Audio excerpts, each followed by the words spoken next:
Full Moon sale காலை 9 மணியிலிருந்து இரவு 12 மணி வரை ஆகஸ்ட் 27 ஒரு நாள் மட்டும்.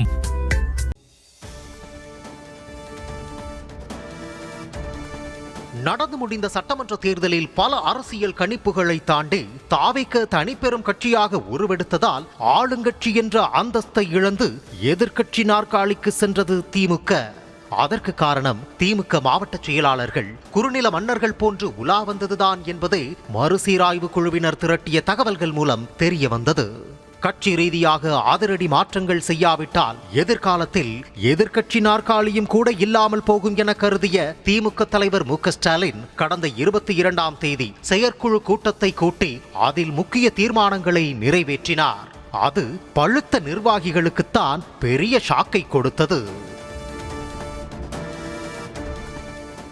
கட்சியின் நிர்வாக வசதிக்காக மாவட்டங்களின் எண்ணிக்கை 110ஆக உயர்த்தப்பட்ட நிலையில் 2 சட்டமன்ற தொகுதிகளுக்கு ஒரு மாவட்ட செயலாளர் என முடிவு செய்யப்பட்டது.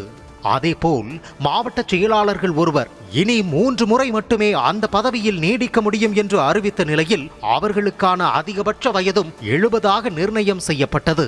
அதன்படி பார்த்தால் தற்போது திமுகவில் 70 வயதை கடந்த மாவட்ட செயலாளர்கள் 13 பேருக்கு அரசியலில் ஓய்வு எடுக்கும் நேரம் வந்துவிட்டது.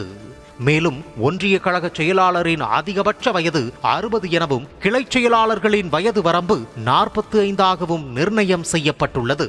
இந்த தீர்மானங்கள் திமுகவில் அதிகார குவியல் என்ற குற்றச்சாட்டை அழித்து அதிகார பரவல் என்பதை நிலைநாட்டவே. கட்டமைப்புகளை மாற்றிவிட்டோம், இனி இளைஞர்களுக்கும் அதிக வாய்ப்பு கிடைக்கும், கட்சியும் அடுத்த கட்டத்திற்கு செல்லும் என தலைமை ஒரு பக்கம் கணக்கு போட்டுக் கொண்டிருந்தால் மறுபக்கம் முக்கிய தலைகளுக்குள் அதிகார போட்டி சூடுபிடித்துள்ளதாக தகவல் வெளியாகியுள்ளது. பல ஆண்டுகள் செல்வாக்குடன் சுற்றிய மூத்த நிர்வாகிகள் பதவியை இழக்கும் சூழலில் உள்ள நிலையில் இத்தனை ஆண்டுகளும் நாங்கள் உழைத்த உழைப்பு வீணா என்ற வருத்தத்திலும் உள்ளார்களா? அதனால் மாவட்ட அளவில் பொறுப்புகளை இழந்தாலும் மாநில அளவில் துணை பொதுச் செயலாளர், முதன்மை செயலாளர், அமைப்பு செயலாளர் உள்ளிட்ட முக்கிய பதவிகளை பெறுவதற்கான முயற்சிகளில் அவர்கள் இறங்கி உள்ளதாகவும், அதே நேரம் அவர்கள் ஏற்கனவே இருந்த மாவட்ட செயலாளர்கள் பொறுப்பில் தாங்கள் கை காட்டும் நபர்களுக்குத்தான் வாய்ப்பு வழங்க வேண்டும் என தலைமையிடம் அதிகாரமாகவே கோரிக்கை வைத்துள்ளதாக அறிவாலய வட்டாரங்கள் கூறுகின்றன. இதனால் ஏற்கனவே கட்சியில் முக்கிய பொறுப்புகளை வகித்து வரும் தலைவர்களுக்கும் புதிதாக அதிகாரத்தை பெற முயற்சி செய்யும் நிர்வாகிகளுக்கும் இடையே போட்டி நிலவி வருவதாக கூறப்படுகிறது. இதனிடையே கட்சியில் தனக்கென ஒரு அடையாளத்துடன் உள்ள கனிமொழி மாநில அளவில் பவர்ஃபுல் பொறுப்புக்கு குறிவைப்பதாகவும், அது மட்டுமல்லாது மாவட்ட செயலாளர்களில் 30% தனது ஆதரவாளர்கள் தான் இருக்க வேண்டும் என கனிமொழி நெருக்கடி கொடுப்பதாகவும் தகவல் வெளியாகியுள்ளது. அதிலும் குறிப்பாக தென் மாவட்டங்கள் மற்றும் மேற்கு மாவட்டங்களில்தான் அதிக மாவட்ட செயலாளர்களை கேட்டு கனிமொழி டிமாண்ட் வைப்பதாகவும் கூறப்படுகிறது.